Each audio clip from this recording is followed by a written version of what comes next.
Microcasting for your city. Talkapolis. Bandwidth for today's show is brought to you by SoftLayer.com. We love SoftLayer here at Talkapolis. They are the greatest hosting company ever. They make everything easy. Check out their website at SoftLayer.com. Thanks again for sponsoring the show. You're watching Emerging Artists. Our guest is Justin Klump. Justin, great to have you here. It's great to be here. Congratulations, because today is the debut of your album. Yes. Yeah, your new EP is out today, November 13th, Tuesday. It's on. Tell us about the build up to this. What's gone into Sticks and Stones, the new EP? Well, I started writing for the album last November, and wrote for a few months. And then I started trying to figure out how I was going to record it. And worked with a producer for a few weeks, and it wasn't what I wanted. And so I got back home and got back to work and worked on it for another month and a half. And I read in your bio that you went to your brother's bonus room, right? While they were out of town, you set up a studio for yourself, made a makeshift vocal booth out of a ping pong table and some blankets. Yeah. I'd like to see how you MacGyvered that. yeah, they had a ping pong table sort of upright in the corner of the room. So I grabbed that and a couple bookshelves, and then a ladder, and threw some blankets over it, some big couch cushions. Yeah, what happened? They came home from Disney World. They're like, "What the heck happened here, Justin?" Yeah, well, I was sending them pictures. Okay, good. You know, picture Wasn't messages. a total surprise. Okay, yeah. So when you worked with the producer, you and I talked about this a little bit in the green room, and I'm really interested in this. You obviously spent some money, devoted a week, recorded with this guy. Was it on the plane ride home you knew it wasn't happening? Were you still in the studio? When did it hit you? This is not me. It's not what I want. I got to go back to the drawing board. It was towards the end of the recording process, the end of that week. I just, I gave it some time just to really let it develop.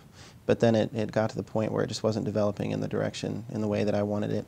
And then when the final mixes were sent over, it just wasn't the sound that I thought was going to showcase what I wanted it to showcase. Did you already have it in your head what you wanted, or did you go into it really open? I mean, your music is sort of delicate, but it's also pretty straightforward. So was it overly produced? What was it about it that you didn't like? It was overly produced. It was a little too dark, too. There was a little too much in the bottom end. And, that brings out certain characteristics of music that it just wasn't the sound. I wanted a sense of hope and a light and airy feel, with these sort of somewhat emotional lyrics that I was writing, and so it just didn't capture what I wanted it to. Sometimes in music, though, it's a process of elimination, and hearing something and knowing that that's what you don't want, to be able to help define the direction that you're going to go in. So, but you ultimately you wrote everything, you produced everything.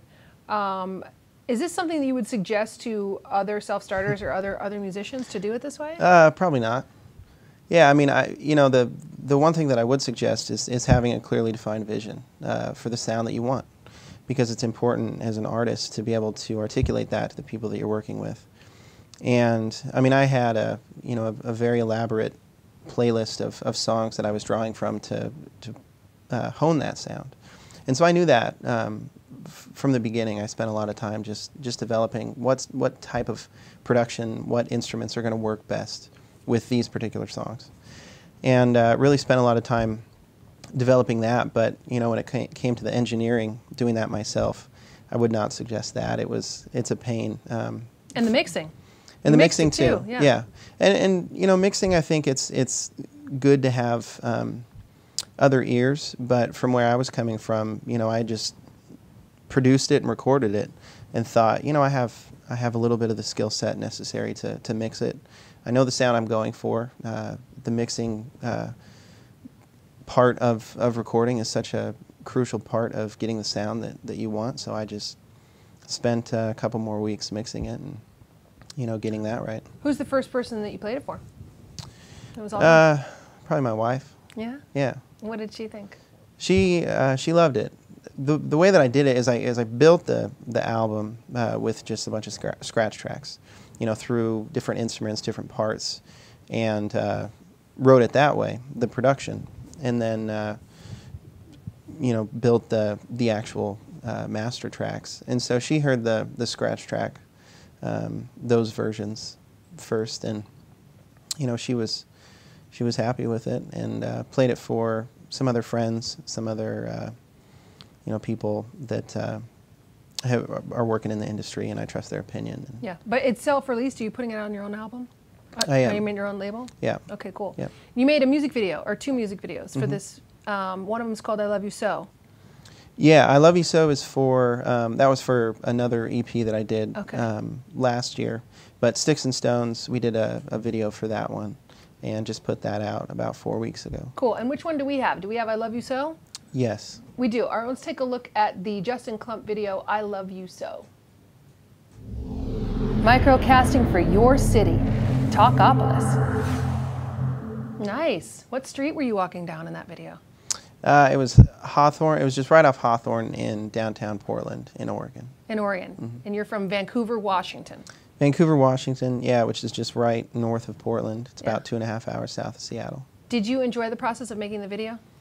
I did. Video shoots and photo shoots are always a little, I don't know, I don't like doing them a ton. What about this? But I had fun with that one. Are you okay right now? I am, because I enjoy conversation. Oh, I see. But when you're just like performing and when acting. I'm the only one, and it seems like I'm just sort of throwing everything rather than conversing. Yeah. It makes me a little on edge. Yeah. So let's talk about touring. Where are you headed to promote this album? Mainly around the Northwest, because that's where my biggest base is. And so I'll be playing here in town, a writer's night at the Hotel Indigo in a couple weeks.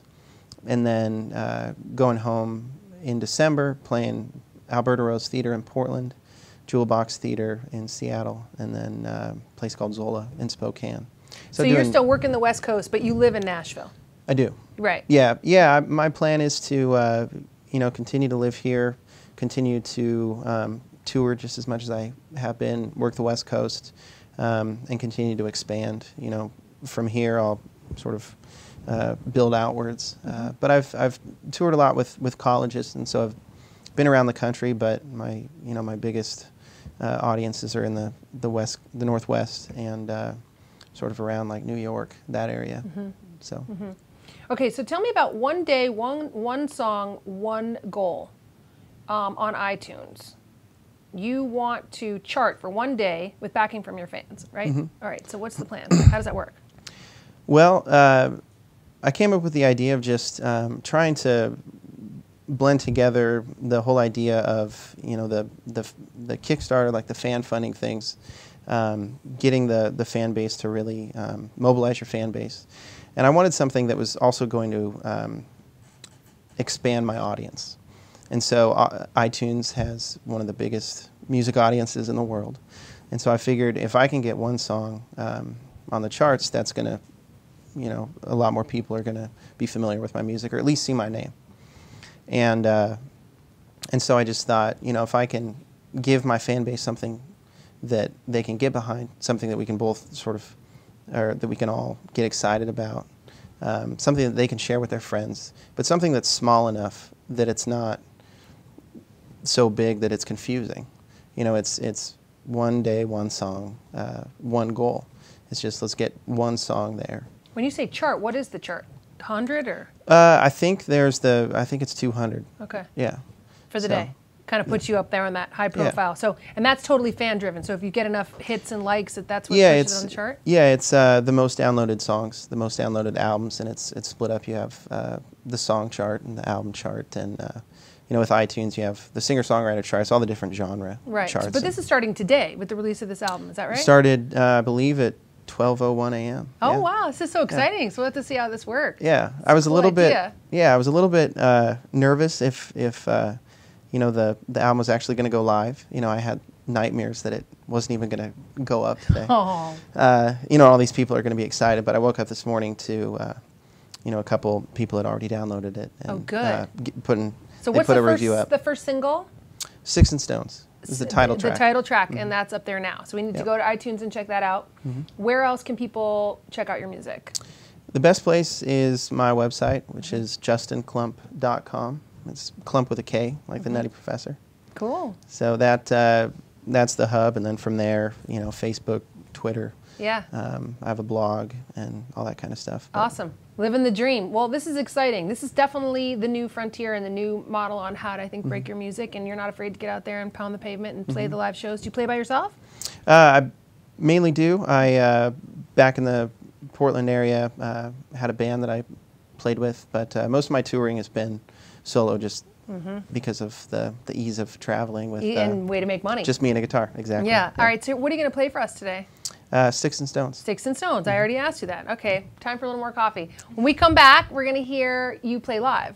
Cool. Sticks and Stones. It's a great song. And you have a video Thank for you. that one too. Yes. Yeah, I watched that as well. Yeah. Well, Justin Klump, thank you so much for being on Emerging Artists. You've been watching Talkapolis, and we will see you next time. Thank you.